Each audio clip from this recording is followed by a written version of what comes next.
So what can you do if you are living in an area, in a region with Zika or other vector-borne diseases in terms of your household? How can you protect your household? How can you protect yourself and your family within that household? And there are actually many things that you can do to help reduce the number of mosquitoes around and also help reduce the number of bites that you get as well. Now obviously repellents is something that we've covered in more detail in another step, but repellents is a very good idea. And there are 4 main active ingredients. One is DEET, PMD, picaridin and IR3535. So choosing a very good repellent and making sure that you apply it frequently will provide protection, even inside your house. So any mosquitoes that enter inside the house are then much less likely to bite you. If you have disease in the area, then it's a very, very good idea.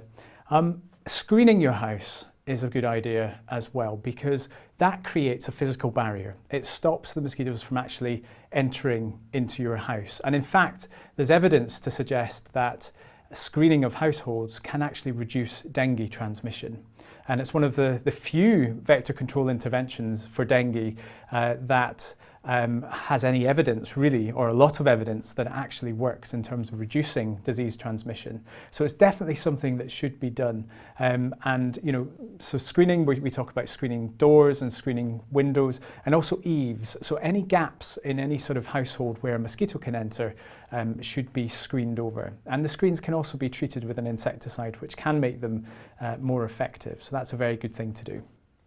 As well as screening your house with netting, you should also just be aware that keeping your windows and doors shut will have an effect, because again it creates a physical barrier and it will stop the mosquitoes from entering, particularly at times when they're active.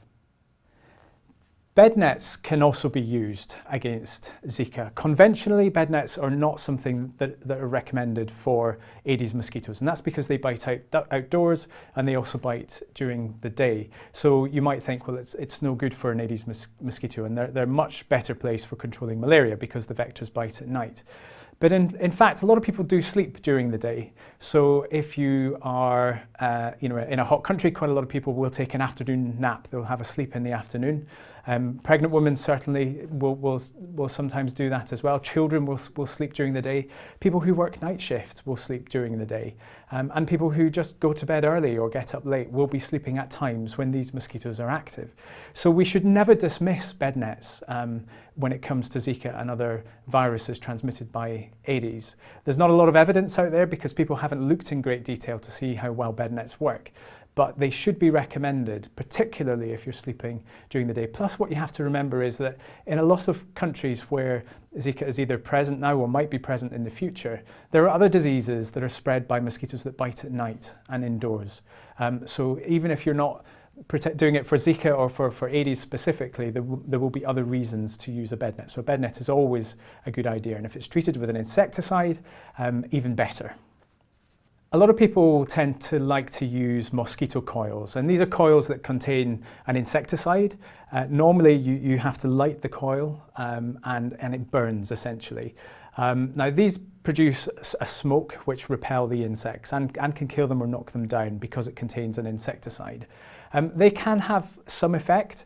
They can be quite useful, particularly outdoors. We wouldn't recommend them being used indoors. One is that they are a fire hazard. So it is, it's not a flame as such, but it is burning. So it is a potential fire hazard. And also the smoke that it produces that you would inhale in an enclosed space is perhaps not the best thing to be doing long term. But certainly in an outdoor situation where there's lots of ventilation, these things could potentially be quite useful and can reduce the number of bites that you can get.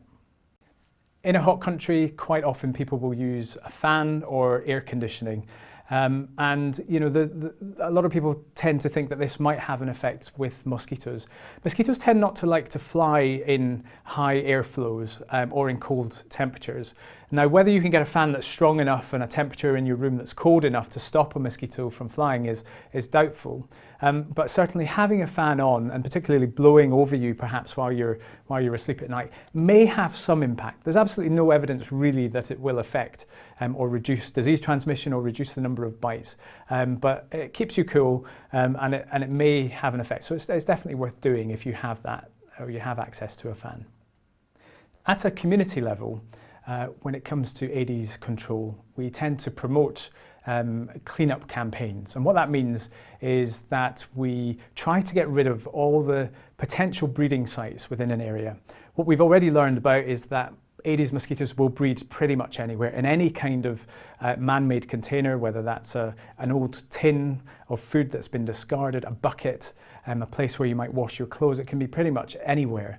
The campaigns really are based around getting rid of all those breeding sites, cleaning it up, getting rid of the rubbish in backyards and in front yards and that sort of thing. And that's really important when it comes to controlling Aedes. There's some evidence that it can reduce the numbers, and it's certainly something that should be done and that you can do at the household level as well. Aedes mosquitoes tend not to fly very far, so in theory you could potentially have an effect around your own household, but what you have to be aware of course, is that there is a possibility of mosquitoes coming in from your neighbours, for example. So these community cleanup campaigns work much better when you have a whole community engaging in this and actually doing the cleanup campaign. But it's certainly worth, at the household level, at your individual level, to make sure that you minimise the number of breeding sites available for these mosquitoes, and that will help to keep the numbers down. And then the last community level intervention that is used quite commonly is space spraying. So these fogging devices, or ULV, ultra low volume devices, putting out a fog or a smoke of insecticide laden particles that are really meant to kill the mosquitoes that are on the wing this evening. You want to do it in the evening when there's a temperature inversion so that the fog stays close to the ground for half an hour, as long as possible. And that tends to be very popular because, yes, you immediately notice there are no mosquitoes.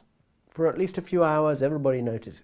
So it's popular, but it's also mainly cosmetic because actually the epidemiological benefit is very short-lived. I'm not saying it doesn't work, but the epidemiological benefit will fade within a week.